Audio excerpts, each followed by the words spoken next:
Est-ce que nous pouvons acclamer encore très fort pour la gloire du Seigneur Jésus-Christ? C'est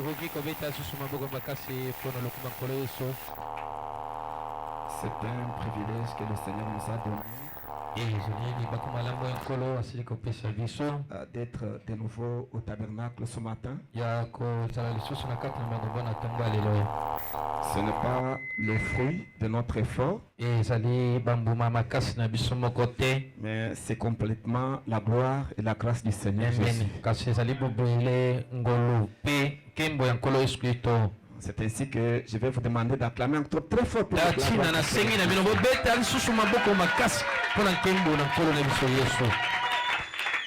Et c'est ça. Ainsi, pendant que nous sommes debout, et nous allons lire des écritures. La première dans Hébreux chapitre 11.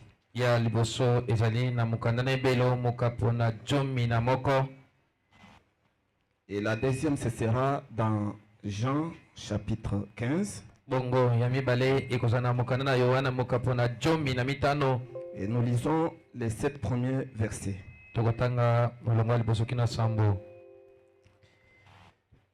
Or, la foi est une ferme assurance des choses qu'on espère, une démonstration de celles qu'on ne voit pas.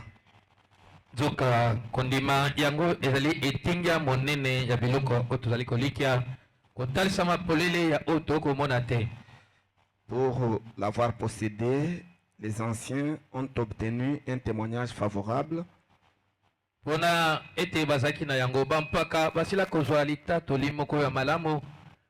C'est par la foi que nous reconnaissons que le monde a été formé par la parole de Dieu, en sorte que ce qu'on voit n'a pas été fait des choses visibles.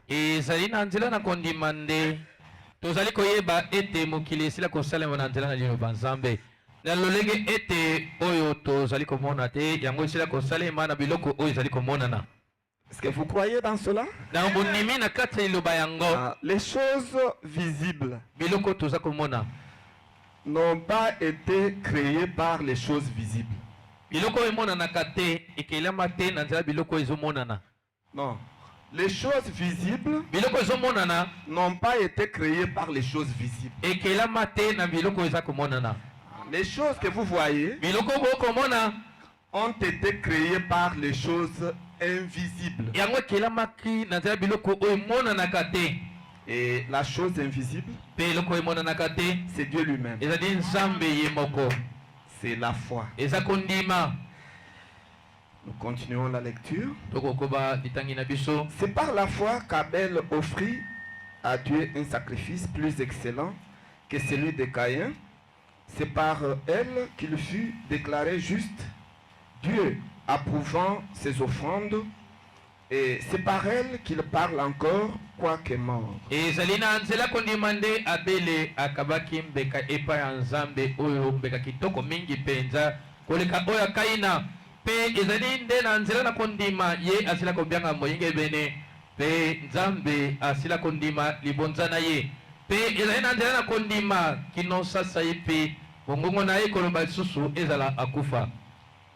C'est par la foi qu'Enoch fut enlevé pour qu'il ne vit point la mort et qu'il ne parut plus, parce que Dieu l'avait enlevé, car avant son enlèvement, il avait reçu le témoignage qu'il était agréable à Dieu.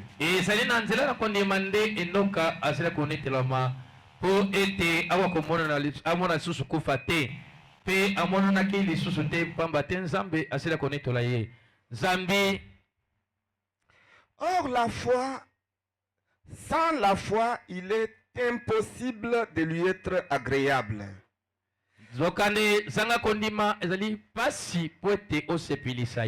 Car il faut que ceux qui s'approchent de Dieu croient que Dieu existe et qu'il est le rémunérateur de ceux qui le cherchent.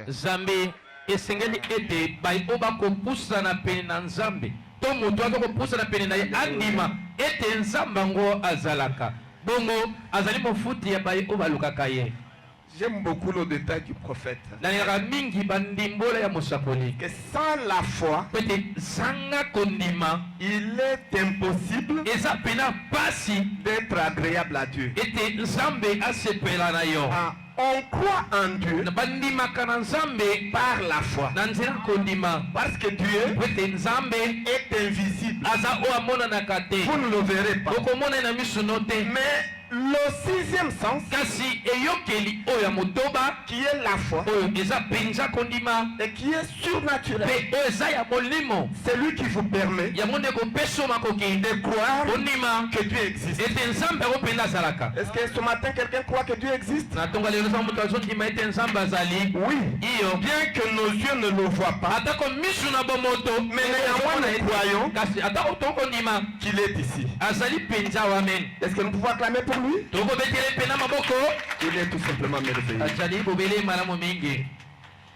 C'est par la foi que Noé divinement avertit des choses qu'on ne voyait pas encore et saisi d'une crainte respectueuse construisit une arche pour sauver sa famille.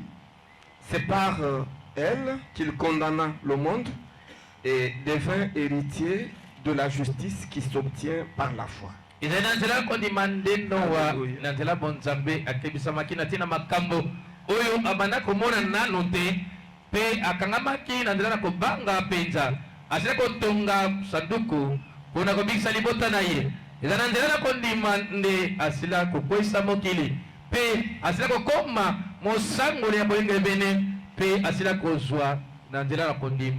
J'aime beaucoup la dernière phrase. Noé devint héritier de la justice qui s'obtient par la foi. Ok. Maintenant, nous allons dans Jean, chapitre 15. Encore les 7 premiers versets. Je suis le vrai cep et mon père est le vigneron.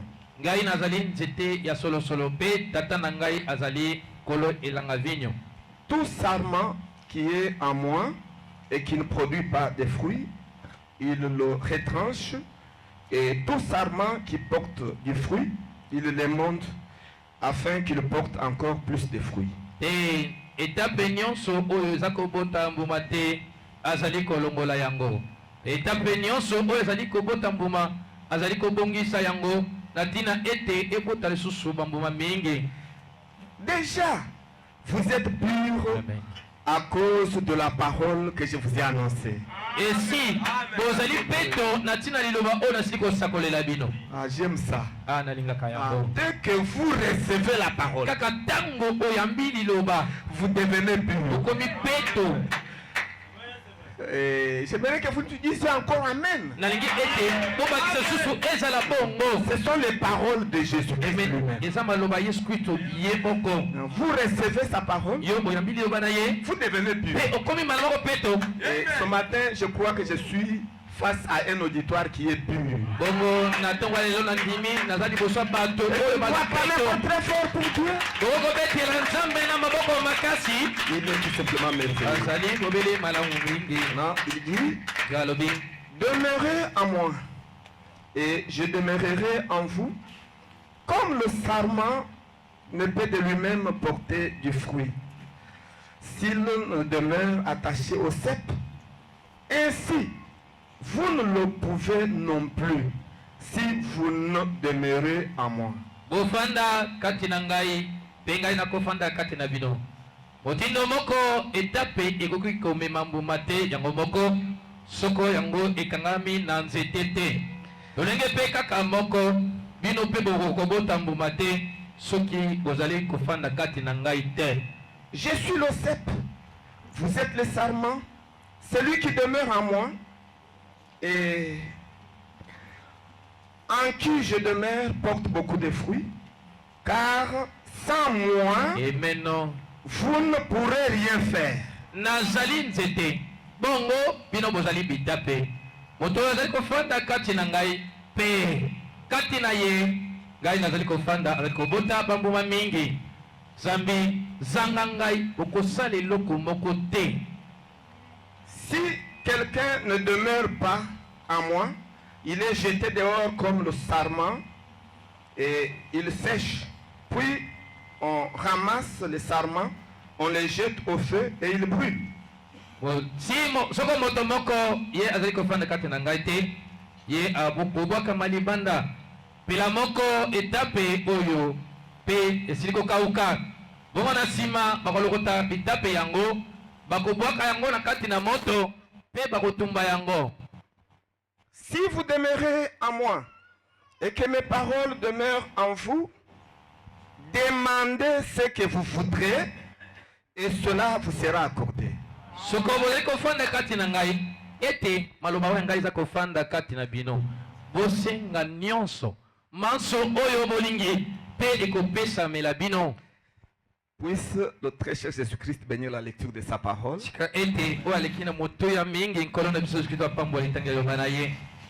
Et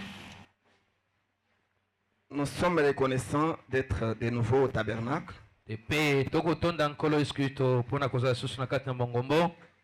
pour parler de notre Dieu. Et nous sommes en train de parler autour de la foi. Et notre sujet était l'expectative, ce qui veut dire s'attendre à quelque chose. Et notre thème, c'est la loi de la foi. La loi de la foi, c'est la loi qui met Dieu en action. Comme ce que nous disions, quand nous venons sur terre, Dieu place en nous tout ce dont nous avons besoin pour notre pèlerinage ici-bas.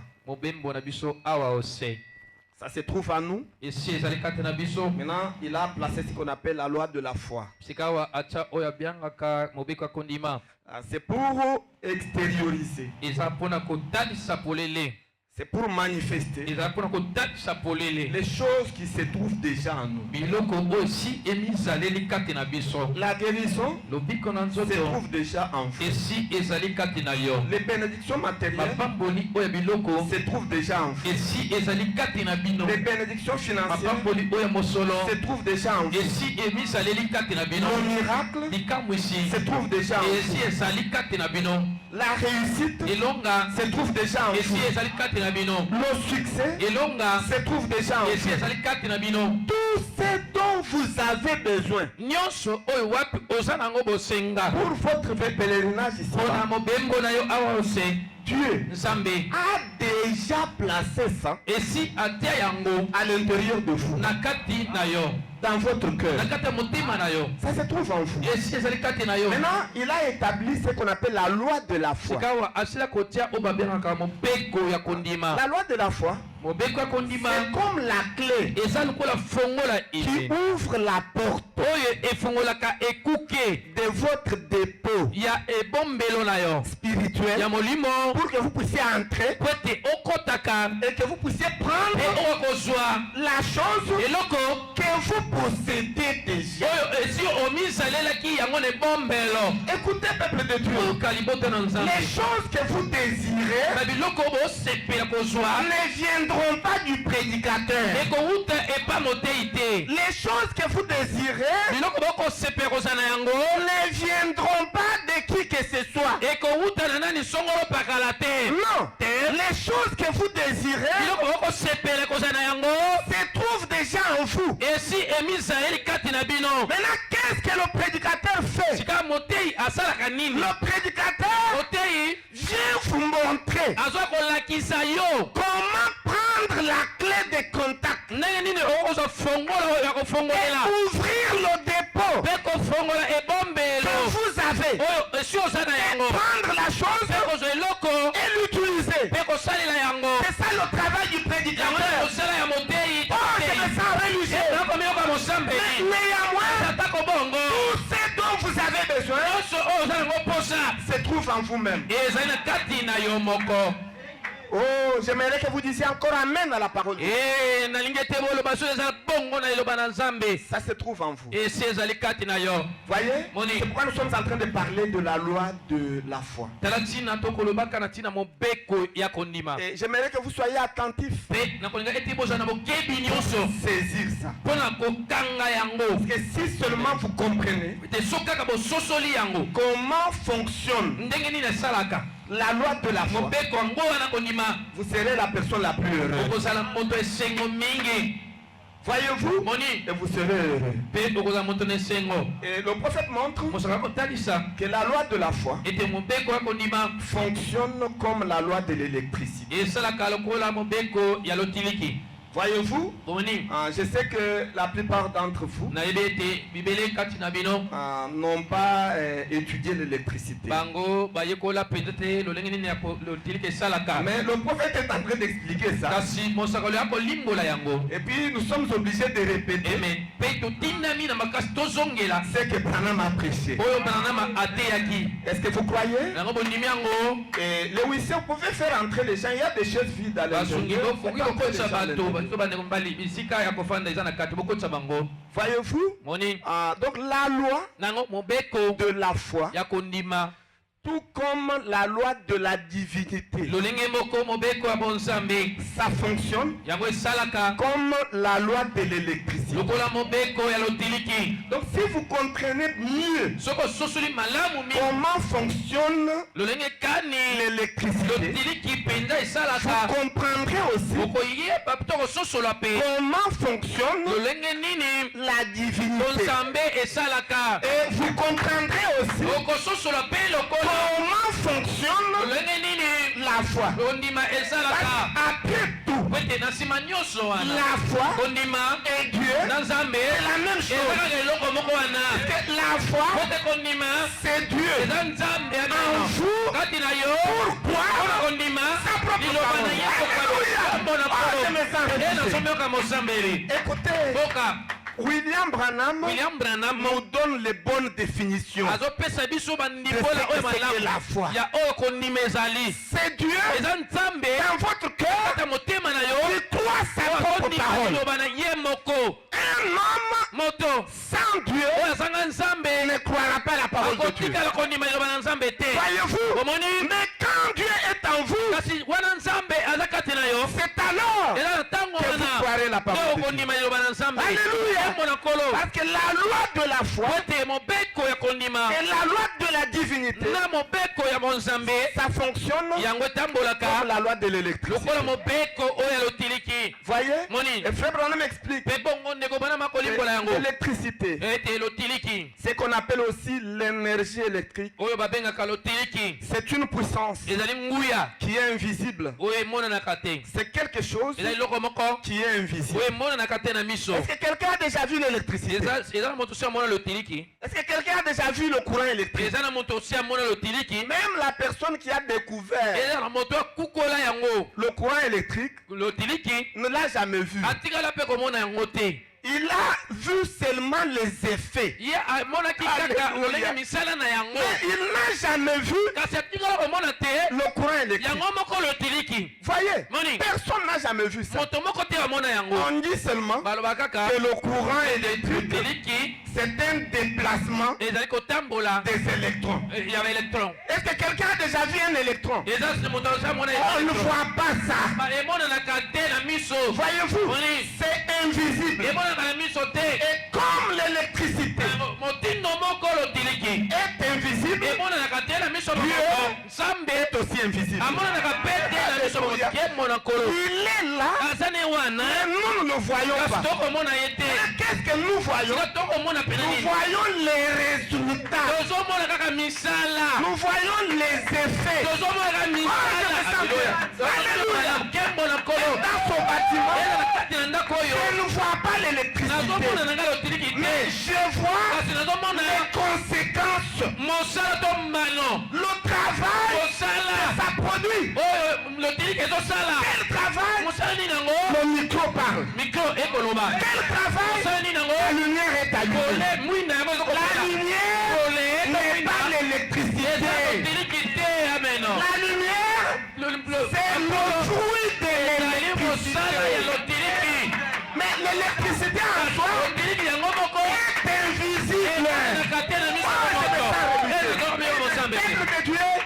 comprenez que Dieu reste invisible. Si vous croyez qu'il est encore amen, vous ne verrez pas Dieu. Personne n'a jamais vu Dieu. Et personne ne verra Dieu. Tout comme personne n'a jamais vu l'électricité. Et personne ne verra l'électricité. Mais toutefois, quand vous aurez besoin de voir Dieu, vous verrez le voile à l'intérieur duquel se cache.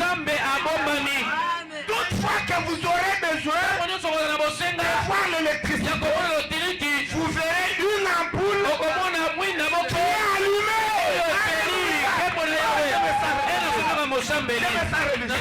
Direz à votre enfant, mon fils, est-ce qu'il y a du courant? Maintenant il va vous dire, papa, je ne sais pas. Parce que le courant, on ne le voit pas. Mais l'unique façon pour moi de vous dire s'il y a le courant est d'appuyer sur l'interrupteur pour voir si l'ampoule va s'allumer. Et l'enfant ira sur l'interrupteur. Et puis l'ampoule s'allume. Maintenant il dit à papa, oui, le courant est là. Qu'est-ce qui a permis à l'enfant de dire à son père qu'il y a du courant? C'est quand il a vu la lumière. La lumière n'est pas le courant, mais la lumière c'est le fruit qui est produit par le courant. Mais l'énergie électrique, elle est invisible. C'est pourquoi, mes bien-aimés, Dieu est toujours invisible. Mais faites attention aux hommes que Dieu envoie.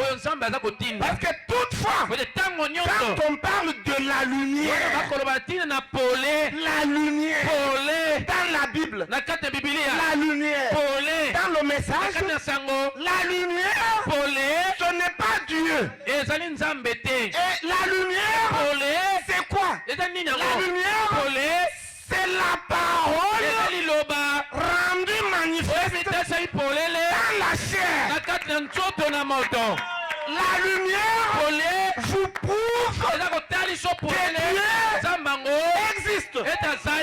Vous voyez Dieu à travers de la lumière. Et Frère Branham dit dans le message intitulé La fête des trompettes, il dit que qu'est-ce que la lumière? Il dit la lumière c'est la parole. En d'autres termes, la lumière, c'est le Saint-Esprit. En d'autres termes, la lumière, c'est Dieu lui-même. Mais quand est-ce que la lumière, c'est Dieu? C'est lorsque la parole est manifestée dans un corps de chair. C'est ce qui produit la lumière. C'est pourquoi la lumière, ce sera toujours un homme. Les lumières, ce sont des ombres. Voyez, nous chassons cette incrédulité là. Quand on dit la lumière du soir, et les gens voient la colombe, et d'autres voient la nuée. Ça c'est votre définition à vous. La lumière, c'est lorsque la parole, lorsque la nuée, lorsque la colombe de feu, lorsque Dieu lui-même est rendu manifeste dans la chair humaine. Cet homme-là sera la lumière du monde. Jésus-Christ, la lumière du monde. William Branham, la lumière de notre âge. Est-ce que vous croyez que Branham est la lumière de notre âge?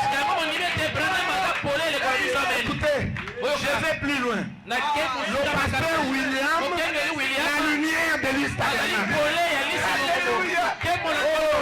Et je vais encore plus loin. Vous êtes les lumières dans les quartiers où vous vivez. de vous est une lumière. Qu'est-ce qui fait de vous une lumière? Parce que le Dieu invisible est en vous. La parole et vous, vous êtes devenus un. Vous devenez la lumière. Est-ce que quelqu'un croit qu'il est la lumière? Est-ce que vous pouvez acclamer très fort? Croyez que vous êtes la lumière. Croyez. Voyez, parce que vous devenez ce que vous croyez. Le rôle pour lequel Dieu m'a placé ici, c'est de chasser la peur, de chasser l'incrédulité, d'enlever les obstacles pour que la lumière soit manifestée en vous. Pour que chacun de vous devienne une lumière. Si vous croyez, dites encore amen. La loi de l'électricité, c'est très bon. La loi de l'électricité, c'est très bon. Et il dit ainsi, pour que cette puissance accomplisse ses effets, maintenant il faut qu'elle soit canalisée, qu'elle soit maîtrisée. Voyez-vous, et pour mettre en action cette puissance électrique, il y a 3 conditions qui doivent être réunies. Voyez-vous, parce qu'il faut la maîtriser, il faut canaliser pour que ça produise la lumière. Si vous ne canalisez pas, ça ne va pas produire la lumière. Voyez, maintenant il y a 3 choses. La première chose, c'est la présence de la source énergie. Voyez, la source d'énergie. Ça peut être un barrage. Comme ici, nous avons le barrage d'Inga, nous avons le barrage de Zongo, et beaucoup d'autres barrages. Voyez, et ça peut être un groupe électrogène, comme celui qui est en train de vomir là-bas. C'est ça la source d'énergie que nous avons. C'est ça la source d'énergie que nous avons. Ça peut être un panneau solaire, là où on a ce qu'on appelle l'énergie voltaïque. Voyez, ça peut être une station orléenne. La plupart d'entre vous ont déjà vu ça. C'est le vent. Et vous savez que le vent produit le courant. Si on installe une source orléenne, une station orléenne, vous aurez du courant. Il y a plusieurs sources de courant. Voyez, ce qui produit le courant. C'est la première condition. Et deuxième condition, c'est la présence d'un câblage électrique. Donc un ensemble de câbles qui vont servir de canal à travers lequel cette énergie doit passer pour produire les effets. L'énergie doit passer à travers les canaux. Voyez, de la source, et puis ça passe par les canaux, les câbles. Maintenant, la troisième chose, c'est le circuit électrique. Le circuit électrique, il faut qu'il y ait 2 électrodes qui puissent être mises en contact. Voyez-vous, pour donner le spectacle lumière, pour produire la lumière, il faut qu'il y ait le D d'électrodes. Est-ce que vous le savez? Le barrage d'Inga envoie seulement le positif. Donc l'électrode positive, les 3 phases qu'on a. Voyez-vous, c'est le positif, l'électrode positive. Voyez, mais le négatif ne provient pas de Inga. Le négatif est fabriqué sur place. On le fait avec des braises, de l'eau, on creuse. Et on fabrique le négatif. C'est qu'on appelle le neutre. Voyez, le neutre ne provient pas de là. Voyez-vous? Maintenant, quand on connecte la phase avec le neutre et on met au milieu là un contact avec des résistances, comme ce qu'il y a dans l'ampoule, alors ça produit la lumière. En réalité, la lumière est produite lorsque l'électrode positive qui apporte l'énergie arrive au niveau des résistances. Maintenant, de l'autre côté des résistances, il y a le neutre ou l'électrode négative qui doit recevoir le courant. Maintenant, il faut qu'il y ait un contact.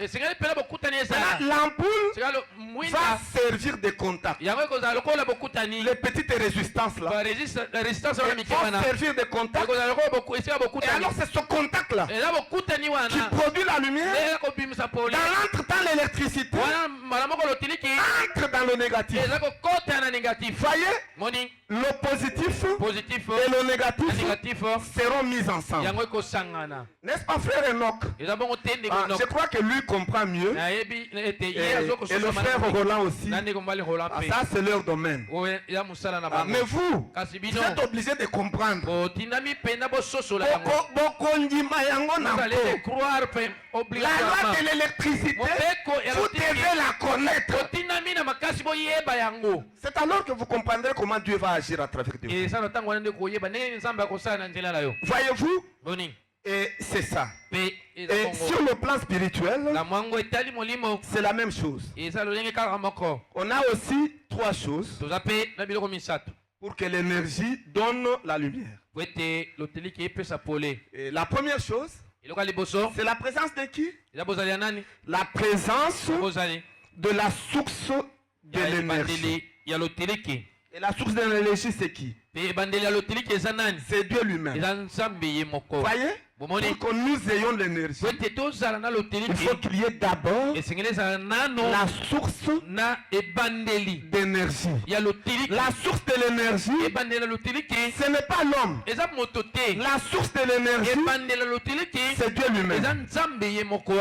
Et l'homme, c'est le neutre. C'est le négatif qui entre en contact avec le positif afin de produire la lumière. Qui t'amène la parole de Dieu. Ce n'est pas l'électricité en tant que science que je vous enseigne. Mais c'est la parole de Dieu. Branham a présenté ça comme ça. Voyez? Il a présenté ça de cette manière que nous vous présentons. C'est pourquoi j'aimerais que vous disiez Amen à la parole. Voyez-vous? Et c'est ça. Et la source d'énergie, la source de puissance, c'est Dieu lui-même qui est invisible. Voyez, comme nous l'avons dit, que ceux qui s'approchent de Dieu sachent que Dieu existe et qu'il est le réalisateur de ceux qui le cherchent. Voyez, est-ce que vous l'avez déjà vu? Non. Vous voyez seulement la tuyauterie, le câblage à travers lequel le courant passe. N'est-ce pas Enoch? À travers lequel cette énergie passe. Vous voyez seulement le câble. Comment ça provient du groupe électrogène? Ça va là-bas à la logette. Et la logette, ça alimente les instruments. Ça alimente la lumière. Nous voyons seulement le câblage. Mais ce qu'il y a à l'intérieur, nous ne voyons pas. Voyez-vous? Dès qu'il n'y a pas de source de lumière, de l'énergie, le câblage à lui-même, est-ce que ça va produire la lumière? Non, il n'y aura pas de lumière. Il n'y aura pas de spectacle lumière. Voyez-vous? Il n'y aura pas de spectacle lumière. Et aussi inversement. Vous avez la source de lumière. Mais vous n'avez pas de câble. Est-ce que vous aurez la lumière? Non, le groupe sera là en train de fromber. Il n'y a pas de lumière. Parce qu'il n'y a pas de câblage. Voyez? La deuxième condition, c'est le câblage électrique. Il n'est rien d'autre que l'homme. Écoutez mon frère, écoutez ma soeur. Vous êtes un canal par lequel la puissance de Dieu devra circuler. Écoutez, Dieu compte sur vous. Il y a des choses que le groupe électrogène ne peut pas faire, à moins qu'il y ait des câbles. Il y a des choses que Dieu ne peut pas faire, à moins qu'il y ait des hommes à travers lesquels il va faire ces choses. Oh, si vous croyez du Amen. Voyez-vous, vous êtes le câblage de Dieu. Comme nous l'avons lu, Jésus-Christ dit que je suis le sarment. Et je suis le cèpe. Et nous sommes qui? Nous sommes les sarments. Est-ce que c'est le sarment qui produit les fruits? Est-ce que c'est le sarment qui produit, qui manifeste les fruits? Je voudrais dire, c'est le cèpe qui manifeste les fruits. Parce que le cèpe à lui-même, il peut produire les fruits. Non, Jésus-Christ lui-même dit que le cèpe ne produit pas de fruits. Celle qui produit les fruits, ce sont les sarments. Jésus-Christ est le cèpe. Branham, vous et moi, nous sommes les sarments. Voyez, le cèpe produit le fruit, mais à travers de nous, les sarments.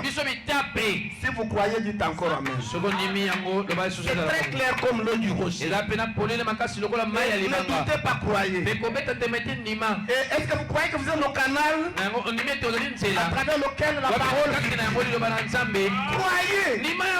Oh, je me sens bien. Si seulement vous réalisez cette vérité, rien ne tiendra devant vous. Tous les obstacles de la vie, vous allez les enlever. Et les gens diront que vous avez touché à quelque chose de fétiche. Ce n'est pas le fétiche, la puissance de Dieu qui est invisible. C'est de l'électricité qui circulera en vous. Ça va produire la lumière. Oh, dites encore Amen à la parole de Dieu. Voyez, et c'est ça. Maintenant, la troisième chose, c'est le circuit électrique. Le circuit électrique, c'est lorsque l'homme et Dieu sont mis en contact. Voyez, parce que Dieu, c'est l'électrode positive et l'homme, c'est l'électrode négative. C'est ce qu'on appelle le fil de terre. Et lorsque les deux êtres entrent en contact, ça produit le spectacle de lumière. C'est quand l'homme et Dieu sont mis ensemble, alors ça produit la lumière. Et la lumière, il peut s'agir d'un miracle. Donc la lumière, il peut s'agir d'un miracle. Voyez, ça peut être la guérison divine. Ça peut être une bénédiction matérielle. Ça peut être un succès au travail. Ça peut être une solution à votre problème. N'importe quoi. C'est une lumière. Mais cette lumière est produite lorsque Dieu et vous-même vous entrez en contact. Voyez, lorsque le circuit est fermé. Quand le circuit se ferme, le courant passe. et il y a la lumière. Voyez? Est-ce que vous croyez la parole de Dieu?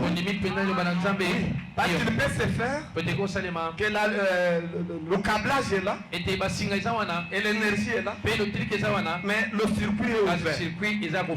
Voyez-vous? Il n'y a pas de contact. Il n'y aura pas non plus de lumière. Le courant sera là. Dès que vous touchez, vous êtes électronique. Mais il n'y a pas de lumière. Pourquoi? Parce que le circuit est ouvert. Mais il faut que le circuit se ferme. Voyez? Par quoi? Lorsque Dieu et l'homme deviennent un. Lorsqu'il y a contact entre Dieu et vous, c'est ce qui va produire les choses. Si vous croyez, dites encore amen. Voyez-vous? Pourquoi? Parce que Dieu est la parole. Est-ce que vous croyez que Dieu est la parole? Puisque il est la parole. C'est ça même le fondement fondamental pour la foi. Frère Branham dit que le fondement fondamental pour la foi, c'est la parole. Maintenant, la parole de Dieu, c'est Dieu lui-même. C'est ça même le Saint-Esprit. Parce que toutes ces trois choses-là représentent la même chose. Que ce soit Dieu, que ce soit le Saint-Esprit, que ce soit la parole, c'est la même chose. C'est ce qu'on appelle la Trinité de Dieu. Père, Fils et Saint-Esprit. La parole, le Saint-Esprit et la divinité, c'est la même chose. Si vous croyez, dites encore amen. C'est pour vous dire que si vous avez la parole, vous avez Dieu en vous. Et puis vous avez le Saint-Esprit. C'est tout simplement merveilleux. Oh, je me sens bien. Maintenant, la parole, n'est-ce pas, doit circuler en nous. C'est ça. C'est là où j'attire votre attention. Tout comme le courant électrique doit circuler dans les câbles pour produire la lumière. De la même manière, la parole de Dieu doit circuler en vous, dans la tuyauterie spirituelle que Dieu a placée en vous. Ça doit circuler. Ça doit circuler pour produire la lumière, pour produire le miracle, pour produire ce que vous voulez. Maintenant le prophète déclare que s'il n'y a pas d'obstacle, la parole de Dieu va produire exactement la chose qu'elle a promise de produire. J'aimerais que vous disiez amen à la parole. Dieu, qui est la parole, a promis quelque chose. Voyez, je prends un exemple. Vous êtes malade. Voyez-vous? Maintenant, vous lisez la Bible. Dans les psaumes, vous trouvez la parole de Dieu qui dit que je suis l'Éternel Dieu qui vous guérit de toutes les maladies. C'est la parole, n'est-ce pas? Vous acceptez cette parole. Maintenant, cette parole doit circuler en vous. Quand vous vous réveillez le matin, je suis l'Éternel Dieu qui va vous guérir de toutes vos maladies. Vous répétez ça. Et vous croyez ça. Ça circule en vous. Maintenant, Branham dit que si cette parole ne rencontre pas un obstacle, elle va produire l'effet pour lequel elle a été prononcée. Voyez-vous, si vous étiez malade, vous allez guérir. Qu'est-ce qui vous guérit? C'est Dieu qui vous guérit sous forme de la parole que vous avez reçue sous forme de la promesse.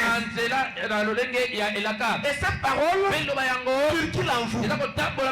Écoutez, c'est pourquoi la Bible dit que ayez en vous les pensées qui étaient en Christ. Quand on dit ayez en vous les pensées qui étaient en Christ, ça veut dire tout simplement ayez en vous la totalité de la parole. Quand vous avez la totalité de la parole qui circule en vous, tout ce que vous déclarez par votre bouche, ça va s'accomplir comme si c'est Dieu lui-même qui l'a prononcé. Oh. Est-ce que quelqu'un peut dire amen? La parole est tout simplement merveilleuse. Un frère peut nous projeter le message intitulé le fondement fondamental pour la foi. Et nous allons commencer par le paragraphe 6. Voyez, et le prophète montre maintenant s'il y a des obstacles dans le circuit électrique qui est en vous, qui est déjà en vous, s'il y a des obstacles, s'il y a ce qu'on appelle le court-circuit, alors la parole, le Saint-Esprit, Dieu ne va pas produire les effets parce qu'il sera bloqué à l'endroit où se trouve l'obstacle. Il ne faut pas qu'il y ait d'obstacle.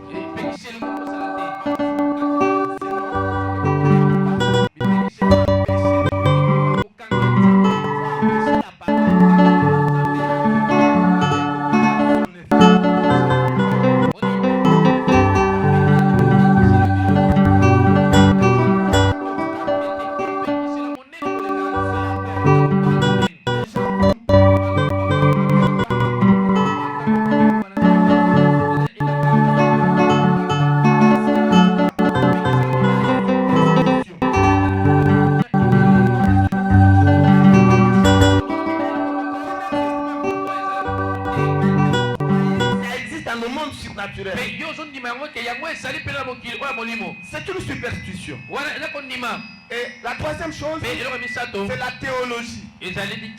Un mauvais enseignement. Si vous êtes mal enseigné, vous allez attraper des sorciers dans toute votre famille. Vous verrez même un chat qui passe devant la cour de votre maison. Jésus, ça j'ai fait. Et le chat a droit de passer. C'est un animal, il est libre, en train de se promener. Mais toi, tu es en train de vociférer. Oh Jésus, sorcier, parce que tu es mal enseigné. Et comme tu es mal enseigné, tu ne sais pas comment utiliser la foi. Écoutez, la foi se trouve en vous. Mais c'est vous qui ne savez pas l'utiliser. Et vous la regardez en train de pleurnicher. C'est comme les Congolais. Les Congolais sont assis sur des minéraux. Le pays le plus riche au monde entier. Et je pèse mes mots. Il n'y a pas un seul pays au monde qui a des richesses, des sous-sols et du sol comme le Congo. Il n'y en a pas. C'est le tout premier pays au monde qui regorge la richesse du monde. C'est pourquoi nous avons des guerres à l'heure. Mais regardez les Congolais. Ils sont assis sur les richesses avec des mains en l'air. Amérique, aidez-nous. OMS, aidez-nous. UNICEF, aidez-nous. ONU, aidez-nous. Écoutez, Croix-Rouge, aidez-nous. Nous n'avons pas d'argent. C'est ça le Congolais. Voyez, et pourtant il est assis à la richesse. Ces Occidentaux là, ils regardent du coup. Mais ces gens sont comment? Les richesses que nous avons ici, nous sommes allés voler chez eux. Mais comment ils ne peuvent pas utiliser ça pour devenir riches? Et ils nous demandent. C'est non-sens. Accepter une chose et son contraire. Et on déclare que la RD Congo est classée parmi les pays les plus pauvres du monde. Pourquoi? Parce que les Congolais ne veulent pas exploiter leurs richesses, mais ils veulent tendre la main aux Occidentaux. Écoutez, soyez révolutionnaires. Aimez votre pays. Exploitez ce qu'il y a. Développez votre pays. Ne soyez pas des commandeurs. C'est contre la Bible. La Bible dit, je n'ai jamais vu l'autre délaissé ni sa postérité mendier le pain. La mendicité c'est un péché. Si vous croyez, dites amen. Commencez d'abord par haïr ça. Refusez ça. Et la nature va s'arranger pour s'accorder ce que vous voulez. Voyez, c'est ça. On a dû au mauvais enseignement. Sur le plan spirituel, c'est la même chose. Vous trouvez quelqu'un qui a tout en lui. Il a des dollars, il a la guérison, il a l'éternité, il a le Saint-Esprit, il a le miracle, il a les enfants, il a tout. Mais il est là, en train de commander. Quand le prédicateur passe, oh, donne-moi les enfants. Le prédicateur passe, donne-moi la guérison. Maintenant quand il faut un chat passer, au nom de Jésus. Non. Soyez bien enseignés et vous allez utiliser la foi qui se trouve en vous. Et tout ce que vous désirez, vous l'aurez. Si quelqu'un croit ça, qu'il dise amen. Voyez, ça se trouve au fin fond de vous-même. Il faut éviter les obstacles. Et il y a aussi la mauvaise doctrine. Et puis il y a aussi le doute ou l'incrédulité. Ce sont les choses qui font obstacle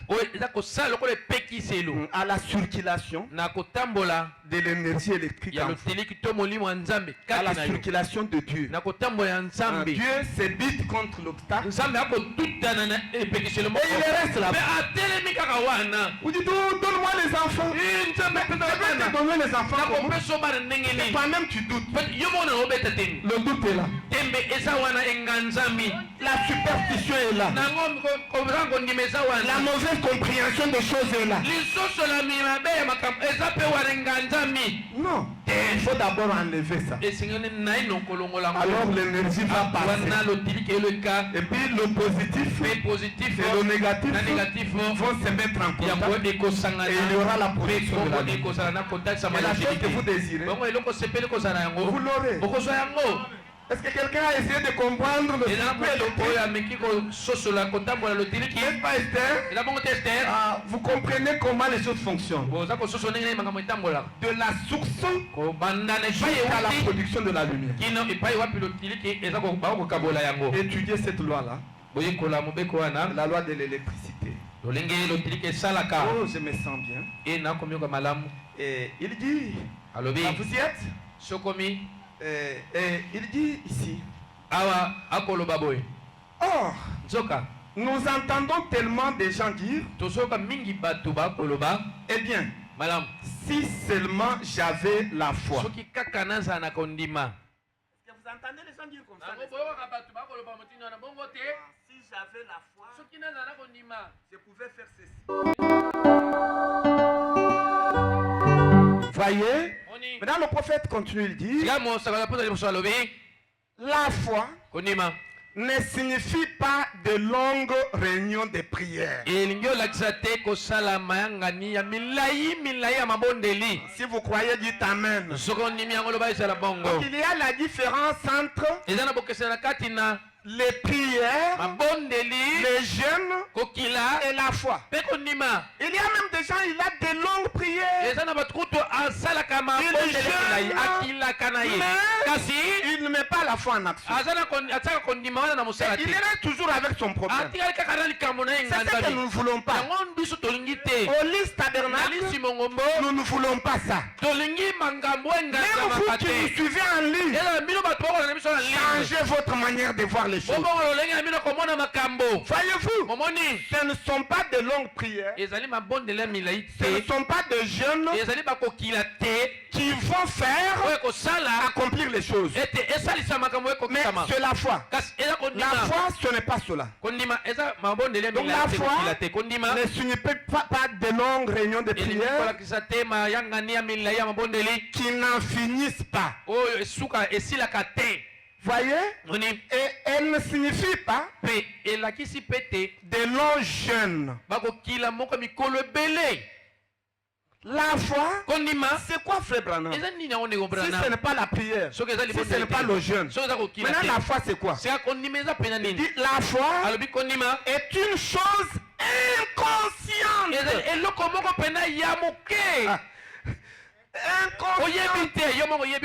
Donc quelque chose qui se trouve dans votre subconscient. Et vous ne vous apercevez pas que vous l'avez. Mais néanmoins, vous voyez les effets. Voyez, c'est ça la foi. Il dit, votre réelle foi, vous en êtes inconscient. Vous ne connaissez pas ça. C'est dans l'inconscience. Vous ne savez pas cela. La foi que vous avez, c'est quelque chose dont vous êtes inconscient. Voyez? Parce que la foi est surnaturelle. Voyez, la foi est surnaturelle. C'est quelque chose que vous avez. Voyez? Et Branham dit, pouvez-vous imaginer Jésus se demandant s'il avait la foi ou non pour arrêter le vent, pour calmer les vagues, se demander s'il avait suffisamment de foi pour ressusciter Lazare. Jésus n'a jamais mis sa foi en question. Non. Il ne mettait pas en question sa foi. Il croyait simplement que ce qu'il prononçait allait s'accomplir et ça s'accomplissait. Et Branham continue, il dit, eh bien, premièrement, avant que nous puissions avoir la foi, nous devons avoir un fondement pour la foi. Voyez, et Branham continue, il dit, il doit y avoir quelque chose là derrière. Voyez, il faut qu'il y ait quelque chose là derrière. Et la chose qui est derrière, c'est la parole de Dieu. C'est Dieu lui-même. C'est le Saint-Esprit. La foi a pour base la parole de Dieu. Si vous croyez, dites Amen. Voyez, c'est Dieu, la parole qui est en vous et qui produit les effets. Et il est dans votre subconscient. Paragraphe 13. Et le prophète dit, et si Satan, par sa puissance, peut faire que ces lois agissent dans l'homme. Combien plus Dieu, par sa puissance, devrait-il faire que ces lois à lui agissent dans l'homme? Si Satan peut faire que nous reconnaissions ces lois pour certaines, combien plus Dieu devra-t-il le faire pour ses enfants? Voyez que ces lois reconnues par son peuple concernant la guérison divine, ce sont des lois. Et quand vous câblez ça, concernant la révélation, concernant la puissance, concernant les dons, concernant les manifestations de l'esprit, la loi du péché et de la mort opère dans les gens. Et la loi de la liberté de Christ est venue à nous pour nous affranchir de ces choses. Oh, ainsi, je crois cela de tout mon cœur.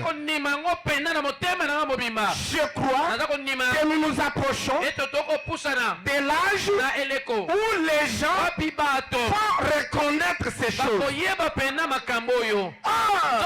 Nous avons eu tellement de vaines philosophies et autres d'enseignements qui ne devraient pas exister. Que cela a révolutionné la manière de l'esprit humain, sa conception de telle et telle chose, et là éloigné de la parole. Maintenant écoutez, Branham dit, comme je l'ai dit, la foi ne vient pas par le jeûne. Donc la foi ne vient pas parce que vous avez jeûné. Si vous croyez, dites encore amen. Il dit, la foi ne vient pas par la prière. Dites encore amen. La foi ne vient pas par la lecture d'un livre. Non, lisez ce livre. Alors votre foi va augmenter. Non, la foi ne vient pas par la lecture d'un livre. Branham dit, tout cela, c'est bon. Jeûner, prier, lire un livre, c'est bon. Mais la foi vient par quelque chose de subtil qui est dans le cœur humain. Quelque chose de petit, de subtil, que Dieu a placé en vous. J'ai consulté le dictionnaire pour voir ce que signifie subtil. Où le dictionnaire montre c'est quelque chose de petit qui vient de l'esprit. Donc la chose en question, c'est spirituel. C'est l'esprit. Ça vient de l'esprit. Et ça se trouve dans votre cœur. C'est cette petite chose-là qui vous rassure. Voyez, c'est ce qui vous rassure que vous êtes en bonne santé. C'est ce qui vous rassure que vous allez réussir dans votre projet. Voyez, quelque chose de subtil. Maintenant le prophète continue. Cette chose-là qui est dans le cœur humain, qui vous dit qu'aussi certainement que vous êtes venu à cette église ce matin, quand vous arriverez chez vous, vous allez dire à votre femme que vous reviendrez à la maison une fois le service terminé. C'est ça la foi. Très Très simple. J'ai expliqué ça le vendredi. La foi n'est pas compliquée. Ah, c'est vous qui compliquez les choses. La foi, elle est simple. Elle est ordinaire. J'avais même posé la question le vendredi. Frère Jansi, vous n'étiez pas là. Bon, vous êtes assis là. Maintenant, vous avez quitté la maison. Vous avez dit à la soeur que je vais à l'église et immédiatement après l'église, je vais faire mon travail d'administrateur et je vais rentrer. Est-ce que vous avez l'assurance dans votre cœur que ce que vous avez dit là, ça va s'accomplir? Vous croyez, n'est-ce pas? Voyez, vous avez l'assurance. N'est-ce pas, maman Nathalie? Vous croyez? Et comme je suis venu à l'église, j'ai écouté la parole et je dois rentrer. Voyez, c'est quelque chose que vous dites, mais en réalité, sur le plan scientifique, vous n'avez pas d'explication. Vous croyez seulement. Parce que qu'est-ce qui vous prouve que quand vous allez revenir? Tout peut arriver sur la route. Mais comme vous avez l'assurance en vous que je vais partir et à la fin du culte je vais rentrer, vous rentrerez. La foi est ordinaire. Et la même foi que vous avez utilisée ce matin pour venir écouter la parole de Dieu. Voyez, c'est la même foi que vous devez utiliser à tous égards de votre vie. Que ce soit dans votre travail, utilisez la même foi. Que ce soit dans vos études, utilisez la même foi. De la même manière, vous dites je vais commencer mes études en premier graduat ou en préparatoire, j'irai jusqu'au bout. Je deviendrai ingénieur, je deviendrai médecin. Croyez comme ça. La même foi que vous utilisez pour vous déplacer, pour vous tenir debout, c'est la même foi que vous êtes censé utiliser à tous égards de votre vie. Oh, j'aimerais que vous disiez amen à la parole. C'est la même foi. Elle est ordinaire. Elle est en vous. Mais c'est vous qui ne la mettez pas en action. Vous cherchez seulement que l'ange descende. Et puis vous amarrez. Et il vous dit, mon fils Casimir, je suis venu te dire que tu vas réussir à l'université. Non, Dieu ne fait pas des choses comme ça. C'est vous-même qui croyez. Et vous avez l'assurance. Et en vous, il vous dit que vous allez réussir. C'est simple.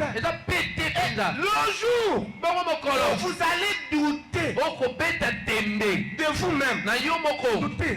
Est-ce que moi ici, je vais terminer les études? Ce jour-là même, c'est fini. Tu ne vas plus terminer tes études. C'est comme ça. Parce que tu as douté. Alléluia.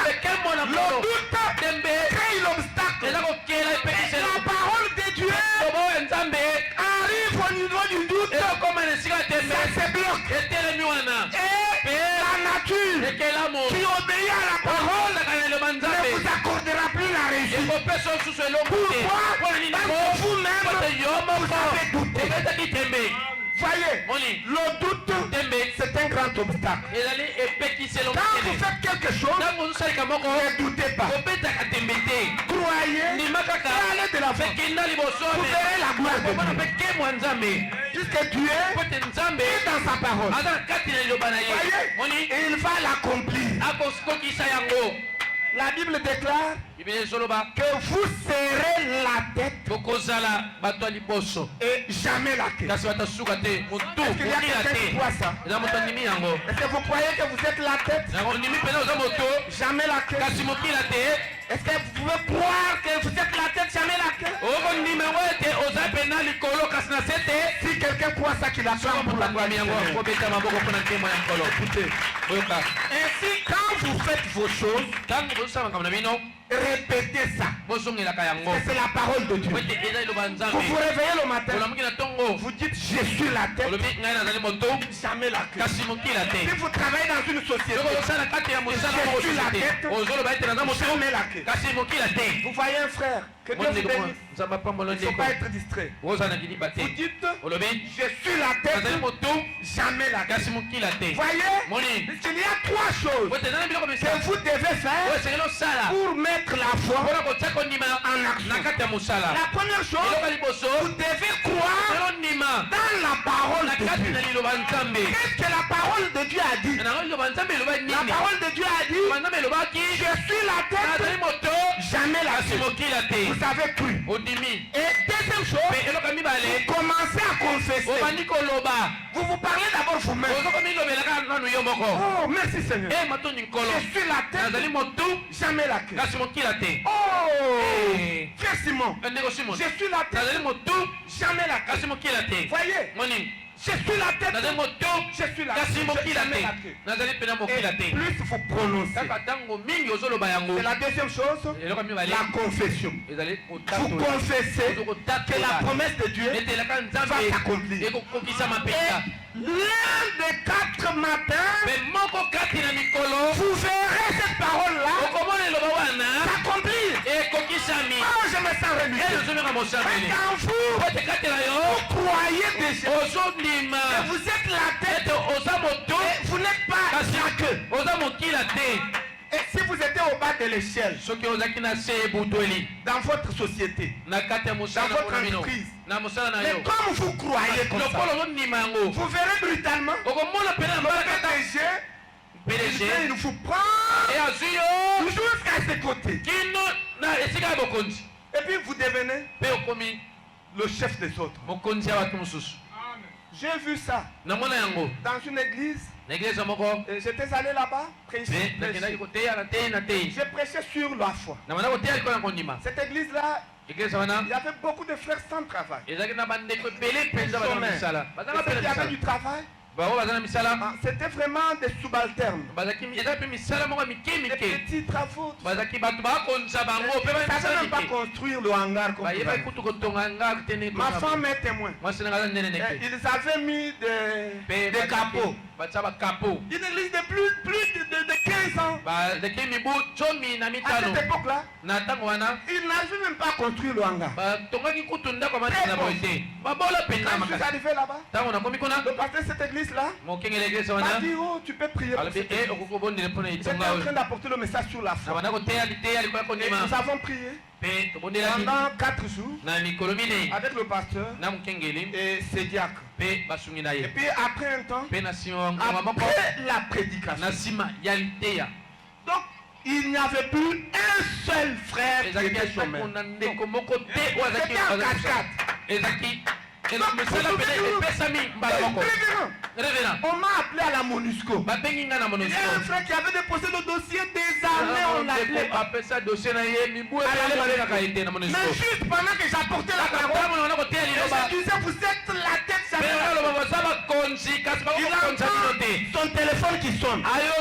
Monsieur à la direction de la MONUSCO. Il arrive là-bas, signe le contrat ici. Et il a signé. Il a commencé le travail. Un autre frère, il était livreur dans le supermarché en ville. Et il donne livrer. Voyez, il est livré. Il entend son chef qui l'appelle. Suis-moi au bureau. Et puis on arrive au bureau. Il dit à partir d'aujourd'hui, tu n'es plus livré. Quand je ne suis pas là, le numéro 1 c'est toi. Signe le contrat. Il a signé. Maintenant même tu deviens le chef de tout. Il est venu me dire, révérend, voilà ce qui m'est arrivé. Donc, du livreur au chef. Écoutez, pourquoi? Parce qu'il avait compris que ce que vous croyez, et si vous confessez ça, ça va se matérialiser. Ce Dieu-là, il est le même. Hier, aujourd'hui, éternellement. Il va faire la même chose avec vous. Et je vous le rassure. Il n'y aura aucun faible parmi vous. Il n'y aura aucun faible parmi vous. Vous serez les têtes, jamais les cœurs. Vous allez prêter et vous n'allez pas emprunter. Écoutez, un enfant de Dieu n'est pas là pour emprunter. Un enfant de Dieu a été créé pour prêter. C'est que dit la Bible. Vous prêterez, mais vous n'emprunterez pas. Voyez ça, confessez ça, vous verrez cela. Il est notre Dieu qui ne faillit pas. Vous savez, tous les frères, même les sœurs avaient eu du boulot. Ils ont eu des promotions. C'était de bonne foi. Ils ont soutenu les églises. Ma femme est témoin. Le pasteur m'a tenu. Il m'a dit, tu es Joseph de notre église. On n'a jamais mobilisé l'argent sans sollicitation. Mais de soi-même. Ils ont construit un bon hangar. Ils ont construit les bureaux. Et puis ils ont mobilisé l'argent. Ils ont acheté un terrain. Maintenant ils sont en train de construire. Et ils ont acheté une voiture pour leur pasteur. Vous voyez? Et c'était ça. C'était la première fois pour eux d'organiser une conférence à caractère international. Les gens sont venus de partout. À la convention là-bas, c'était une formation que j'avais vue dans la vision. Et là, elle dit, vous allez organiser une convention à coloration internationale. Dieu sera au rendez-vous. Ça s'était fait exactement. Et maintenant, ils évoluent. Qu'est-ce que c'est que ça? Parce qu'ils nous ont cru dans la parole de Dieu. Ils nous ont confessé. Et ils ont vu les résultats. Ne doutez pas. Le doute n'est pas une bonne chose. Est-ce que vous croyez dans la parole de Dieu? Il ne faut pas douter. Ah, vraiment. Oh, je me sens bien. C'est exactement ça. Vous dites à votre femme, je vais à l'église et je vais revenir. Vous êtes en train de parler de manière inconsciente. Vous savez, la foi, c'est vraiment quelque chose d'inconscient. Une fois j'étais au centre médical là où je travaille. Maintenant, il y a eu une femme qui est venue. Ma femme est témoin de ça. Elle est venue. Elle se sentait mal. Maintenant, souvent, je n'aime pas consulter les femmes. Je donne ça à ma femme et aux infirmières. Maintenant, j'ai passé. Qu'est-ce que tu fais ici? Je suis malade. Je lui ai dit non. Tu n'es pas malade. Tu es tout simplement grosse. Laisse dire ça. Non, moi je n'ai rien. Je ne suis pas grosse.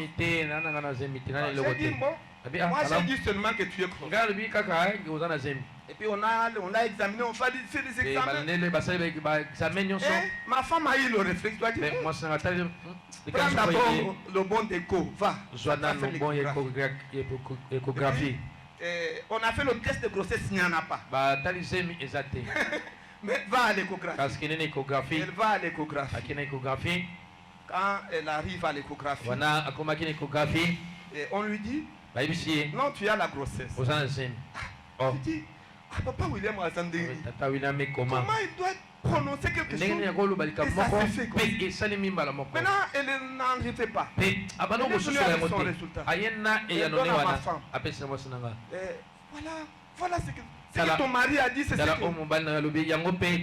Maintenant, quand ma femme me faisait le rapport, j'ai ajouté que d'ailleurs cette grossesse-là, elle est gemellaire. Oh. Elle a dit, tu ajoutes encore. J'ai dit, ce n'est pas moi. C'est pas seulement mon cœur. Il a dit non, moi je n'aime pas les jumeaux. J'ai dit non. J'ai prononcé ce nom. Et c'était fini. Deuxième échographie. Elle va là-bas. On lui dit, tu as des jumeaux. Elle est venue me dire non. En tout cas, tu es un homme de Dieu. Parce que toutes tes paroles se sont accomplies exactement comme tu les as. Je n'avais pas eu de vision. Mais je parlais ça de manière inconsciente. Mais c'est de cette manière que Dieu parle. La véritable foi, elle est inconsciente. Vous faites des déclarations sans le savoir, mais ça va s'accomplir. Voyez, c'est comme ça que Dieu agit. Dieu, cette portion subtile qui est dans votre cœur pour rassurer.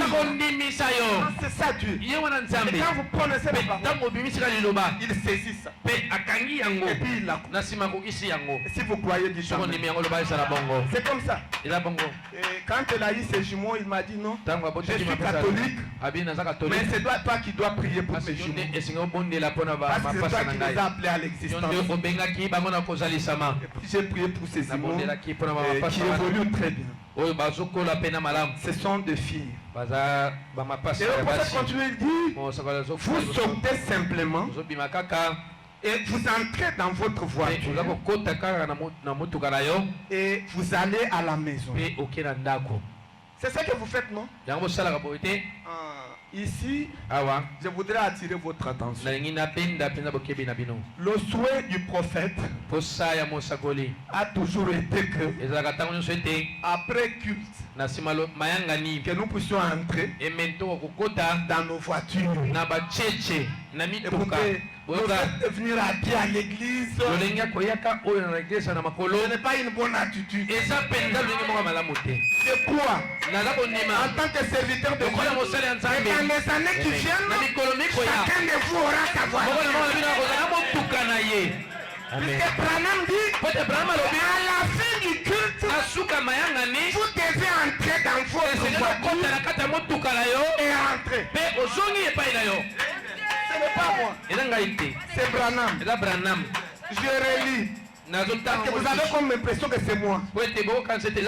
Non. Est-ce que c'est moi? Non. Vous sortez simplement. Vous entrez dans la voiture de quelqu'un. Non, vous entrez dans votre voiture et vous allez à la maison. Écoutez, il y a trois choses que je vous promets. D'ici 10 ans, chacun de vous doit avoir sa propre parcelle. Croyez qui t'amène. Vous serez plus de locataires. Vous aurez vos propres parcelles. Croyez. D'ici 10 ans, vous me donnerez raison. Et deuxième chose, vous aurez des voitures. Nous ne serons pas dans cet endroit. Parce qu'ici il n'y a pas de parking. Nous aurons un endroit où les véhicules accèdent facilement. C'est le souhait du prophète. Et nous viendrons avec nos voitures. J'aurai mon parking. Les administrateurs auront leur parking. Les gardes auront leur parking. Les fidèles auront leur parking. Nous déposons nos véhicules. Et après nous entrons. Nous écoutons la parole de Dieu. Après le culte, chacun entre dans sa voiture. Et il entre. Je le crois. Croyez-le aussi. Prononçons tous. Je suis riche. Je suis riche. Je suis fort. Je suis fort. Jésus-Christ est le souverain sacrificateur de votre profession. Acclamez pour la gloire de Dieu. Ce que vous avez prononcé, il vous l'a déjà donné. Croyez Voyez-le. Voyez. Et la troisième chose, vous aurez des comptes en banque. Vous devez garder votre argent à la banque. Ce ne sont pas des comptes M-Pesa. Airtel Money, ce n'est pas ça des comptes bancaires. Ouvrez des comptes bancaires. Même si vous n'avez pas l'argent, commencez d'abord par ouvrir. Mettez vos $20 là-bas. Frère, est-ce que tu as un compte bancaire? Oui. Même s'il n'y a pas d'argent, mais que ça puisse être là. La foi, il faut mettre Dieu à l'épreuve. Quand vous ouvrez le compte bancaire, Dieu va comprendre que vous avez besoin de l'argent et il va mettre l'argent. Parce qu'avec la foi, vous croyez et puis vous confessez. Et la troisième chose, vous commencez à agir comme si la chose là, vous l'avez déjà eu. Oh, je me sens réveillé. Vous avez besoin de l'argent.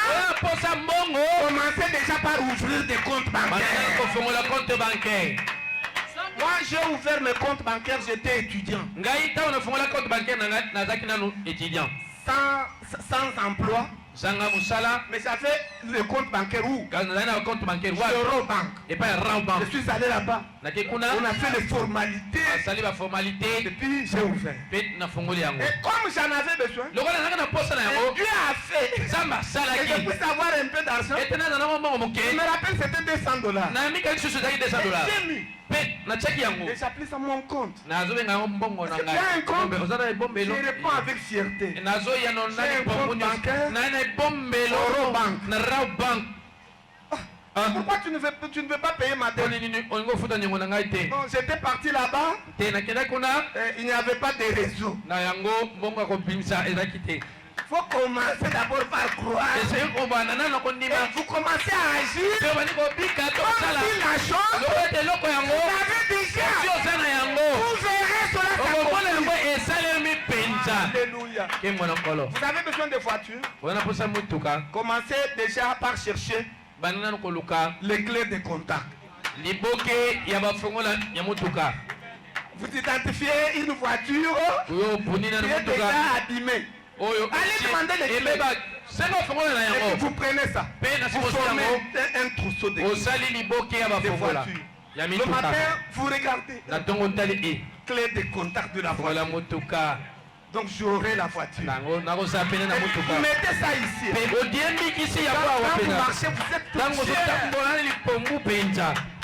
Frère, Dieu vous bénisse. Vous avez la voiture? Oui, frère. Mais pourquoi vous ne l'avez pas? Le chauffeur était faux. Vous ne trompez pas. Ce n'est pas le mensonge. C'est la vérité. Un jour, il s'est promené. Maintenant son cousin le croise. Il lui dit, mon grand frère, est-ce que tu as déjà l'assurance? Tu as déjà l'assurance? Maintenant, Frère Branham n'avait pas d'assurance. L'assurance c'était quoi? Est-ce que vous avez déjà payé l'argent? De sorte que quand vous allez mourir, on prend votre argent pour organiser le deuil, pour aller vous ensevelir. Et maintenant, Frère Branham n'avait pas ça. Il a répondu à son cousin. Grand frère, moi je travaille dans cette société. Je n'ai pas vu ton nom. Tu n'as pas d'assurance. Quand tu vas mourir, on va prendre l'argent. Ouvre l'assurance. Il a dit non. Moi jamais. Mais montre-moi alors. C'est où? Et frère Bam l'a regardé. Il a dit j'ai l'assurance. Le Saint-Esprit dans mon cœur. Écoutez, quelqu'un qui a le Saint-Esprit dans son cœur, il a tout. tout. Écoutez, les voitures se trouvent là. Les parcelles se trouvent là. La guérison se trouve là. Tout ce dont il a besoin, ça se trouve en vous. Et il faut accepter. Tu as la voiture. Comme moi, j'ai beaucoup de voitures. Vous allez me poser la question, elles sont où? Mais elles sont dans mon crédit. Elles sont dans le Saint-Esprit qui est en moi. Et l'un de ces 4 matins, je vais les manifester comme je veux. Plusieurs voitures. Pas une seule voiture. Quand l'enfant sort avec, où est la voiture? On est parti avec. Comment est-ce que je vais sortir? Les enfants, les garçons aussi. J'aurai des voitures. J'ai ma voiture. Ma femme a sa voiture. Les enfants ont leur voiture. Moi je crois. Et c'est vous aussi vous croyez? Oui. Parce que ces choses-là se trouvent à moi. Ça se trouve à moi dans le Saint-Esprit. Potentiellement, j'en ai besoin pour mon pèlerinage ici. Et ça va se manifester. Non seulement moi, mais vous aussi. Vous avez la même chose. Est-ce que vous croyez? Est-ce que vous pouvez acclamer pour Dieu? Oui, vous avez la même chose. Tout ce que vous désirez, ça se trouve en vous. Voyez, commencez à agir en fonction de ça. Voyez-vous, commencez à apprendre même comment conduire. C'est ça, mettre la foi en action. Vous allez même demander les prix. Comme dernièrement j'ai demandé au mécanicien là-bas. Il travaille là-bas du côté de Palais du Peuple. Je lui demande les prix sur les voitures. Telle voiture. Range Rover à combien? C'est combien? C'est autant. C'est à combien? Prado c'est autant. Et puis j'ai demandé les prix. Combien? Tu as besoin d'acheter? Je lui ai dit oui, j'ai besoin d'acheter. Et puis quand est-ce que tu vas acheter? Je lui ai dit l'un de ces 4 matins, je vais t'appeler. Quand tu vas me faciliter la tâche pour acheter. Il a dit oh, je le crois. Et effectivement, je le crois. L'un de ces 4 matins, je vais en acheter. Pas une, mais plusieurs. Et vous aussi. Je sens vraiment que la foi est en train de circuler dans la salle. Acclamez d'abord pour vous-même. Oh, je me sens bien. Tout ce que vous voulez, Jésus-Christ va vous accorder. Voyez, croyez seulement. Et confessez à vous-même et aux autres. Et commencez à agir comme si vous avez déjà la chose. Et vous verrez la gloire de Dieu. Est-ce que quelqu'un croit? Dieu est tout simplement merveilleux. Voyez, et Fébam continue. Continue avec la lecture. Mon frère, vous dormez? Et il dit, vous êtes devenus si habitués à ces lois que c'est devenu une chose naturelle. Voyez, donc la foi est devenue comme une chose naturelle. Voyez, mais pourtant, c'est surnaturel. C'est Dieu. Parce que vous êtes habitués. Vous vous réveillez. Quand vous allez dormir, vous savez que le matin, je vais me réveiller. J'irai au boulot. N'est-ce pas, frère Clément? Vous dites, je vais au boulot. Je vais d'abord à persévérance. Après persévérance, je vais monter là-bas. Vous planifiez comme ça. C'est ça la foi. Juste ce que vous faites là. C'est ça la foi. Maintenant, vous pouvez utiliser ça pour n'importe quoi. Vous voyez?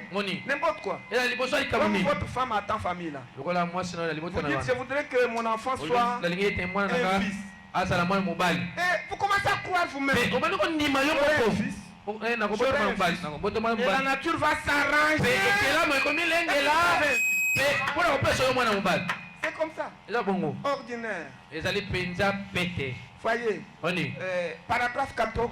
Il dit maintenant, si nous pouvions abandonner complètement. Si nous pouvions nous abandonner complètement à Dieu et à sa volonté. Écoutez, j'aime cette phrase. Et renoncer à nos propres pensées.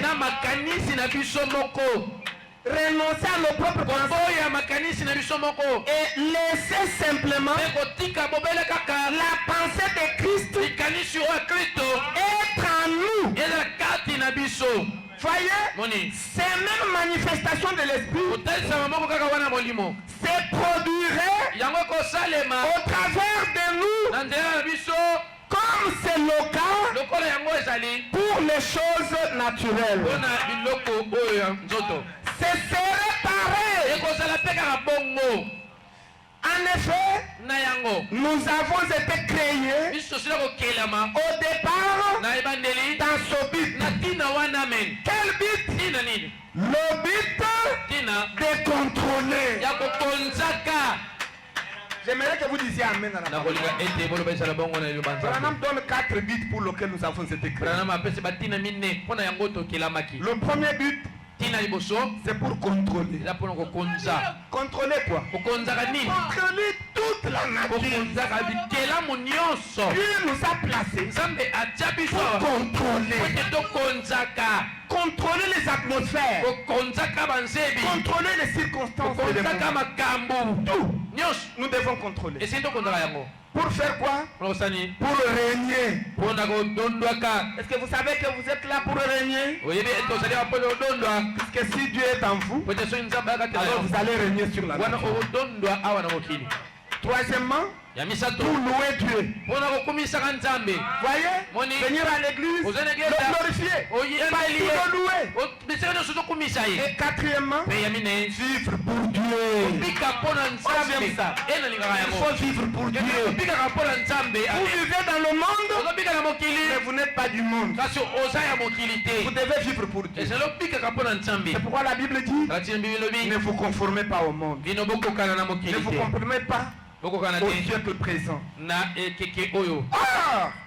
Jésus a dit, si vous demeurez en moi et que mes paroles demeurent en vous, vous pouvez demander tout ce que vous voulez et cela vous sera accordé. Maintenant, Branham dit, si vous demeurez en moi et que mes paroles demeurent en vous, j'aime ça. Le Père et sa parole sont inséparables. Comment Dieu va-t-il demeurer en vous? Il va demeurer en vous au moyen de sa parole. Parce que quand vous croyez la parole de Dieu, la parole de Dieu circule en vous. Et quand la parole de Dieu circule en vous, c'est Jésus-Christ le Saint-Esprit qui circule en vous. C'est Dieu lui-même qui circule en vous. Écoutez. Parce que la parole, c'est son fils. Au commencement était la parole. Et la parole était avec Dieu. Et la parole était Dieu. Et la parole a été faite chair et a habité parmi nous. Que Dieu et sa parole sont inséparables. Si vous croyez, dites encore Amen. Dieu et sa parole sont comment? Sont inséparables. Frère Branham dit quelque part que si vous avez Dieu en vous, cela veut dire que vous avez la parole. Et si vous avez la parole, cela veut dire que vous avez le Saint-Esprit. Je dis parce que les trois sont un et inséparables. C'est pourquoi il faut aimer la parole. Là où il y a la parole, il y a Dieu. C'est ça même le Saint-Esprit. Si vous croyez, dites encore Amen. Écoutez, Frère Branham continue dit, vous ne pouvez pas avoir Dieu sans avoir sa parole. Amen. Est-ce que vous croyez à ça? Vous ne pouvez pas avoir Dieu sans avoir sa parole. Et quand vous avez sa parole, vous avez Dieu. Amen. Si vous croyez, dites encore Amen. Quand vous avez la parole, vous avez Dieu et vous avez le Saint-Esprit. Maintenant, le prophète dit au paragraphe 119, je voudrais dire 19. Et maintenant, si les lois naturelles de Dieu, qui comprennent entre autres l'électricité, voyez, une fois maîtrisée correctement, peuvent faire de telles choses. Combien plus la puissance du Saint-Esprit intervenant une fois dans le cœur humain par la foi peut-elle faire ce dont elle est capable. Voyez, de la même manière que vous maîtrisez l'électricité, vous maîtrisez le courant électrique, vous avez le spectacle lumière, de même, quand vous maîtrisez la divinité, vous maîtrisez sa parole, vous maîtrisez le Saint-Esprit en vous, vous maîtrisez Dieu en vous, tout devient possible pour vous. Parce que c'est la même loi. Le frère Branham continue de dire, Dieu ne nous a pas promis l'électricité seulement, que la puissance délivrera les gens. Mais regardez ce que le Saint-Esprit a promis aux croyants aujourd'hui. Alors que nous regardons en arrière et nous voyons que Dieu a placé l'électricité ici pour faire certaines choses, et la science avance dans le domaine de la science et fait connaître ces choses par l'électricité. Maintenant écoutez, mais nous chrétiens, nous devenons trop obstrués au lieu d'avancer aussi avec notre électricité. Nous recourons encore au brésier. Voyez, la science va de l'avant, mais les chrétiens sont obstrués. Maintenant, écoutez ce que Branham dit. Nous ne pouvons simplement pas comprendre. Eh bien, nous pensons, le médecin a dit, je ne peux pas guérir. Non, le médecin a dit, oui, je ne peux pas guérir. Écoutez maintenant ce que Branham dit. Aussi longtemps que vous pensez cela, vous n'avez donc pas les pensées de Dieu. Alléluia. Amen. Je voudrais expliquer ça. C'est quoi avoir les pensées de Dieu? En vous, c'est quoi? Avoir les pensées de Christ en vous, c'est quoi? Ayez les pensées qui étaient en Christ. C'est simple. C'est croire la parole de Dieu dans sa totalité, sans aucun nombre de doute. Vous croyez la parole, point barre. Voyez, pas autre chose. Voyez, et vous êtes fou. Vous êtes fou, ne pas... vous êtes fou, ou bien vous ne pouvez pas avoir cela. Il ne faut pas avoir ces pensées contraires. Si vous dites, eh bien, je vais mourir. Le médecin a dit que je vais mourir. Tu vas mourir. C'est le médecin, avec ta maladie ici. tu vas mourir. Et toi, tu crois. Tu mets ça dans tes pensées. Donc, le médecin a dit que je vais mourir. Le médecin a dit que je vais mourir. Tu mourras certainement. Voyez? Parce que c'est que le médecin a dit, ce n'est pas la parole de Dieu. La parole de Dieu a déclaré que je suis l'Éternel qui vous guérit de toutes les maladies. Écoutez, rejetez ce que le médecin a dit et croyez ce que la parole a dit. C'est ça avoir les pensées de Christ. C'est quand vous rejetez ce qui est contraire à la parole, mais vous croyez à ce que Dieu a dit. Et le prophète continue lui dit, le médecin a dit que je vais mourir. Avec toute l'estime que l'on doit au médecin, il dit cela au mieux de sa connaissance. Paragraphe 20. S'il a dit que vous allez mourir, humainement parlant, je croirais la même chose. Mais par la parole, je ne peux pas le croire. Et quoi? Écoutez mes frères et sœurs, ne croyez pas à ce que les médecins disent de vous. Votre maladie ici est incurable. Écoutez, dites-lui que c'est contre la parole. Jésus-Christ dit que je suis l'Éternel qui vous guérit de toutes les maladies.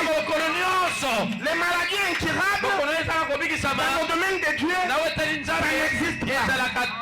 Ça c'est la connaissance du médecin. Et si vous mettez les pensées du médecin en vous, c'est contre la parole. Boutez ça dehors. Mettez en vous les pensées de Christ, la parole, la promesse. Et Branham dit, c'est vrai.